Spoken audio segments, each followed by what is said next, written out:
What's up, gang? I've got a simple 3-step jab cross tutorial to help fast track your beginning stages of Muay Thai or boxing even.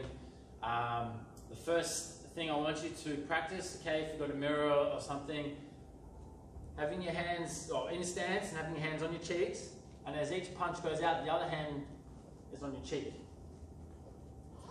Also, I want you to screw the fist like so.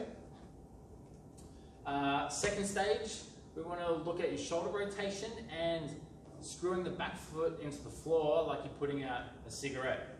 So a side shot, left shoulder is in front of the mouth, right shoulder is in front of the mouth.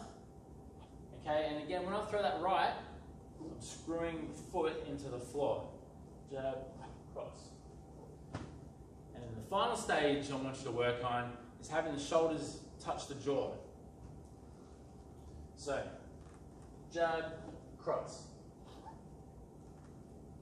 Jab, cross. So that's not going to promise the perfect jab cross, but it's definitely a good start, and it's going to promote a faster skill development and more enjoyment out of your martial arts training. Enjoy, guys.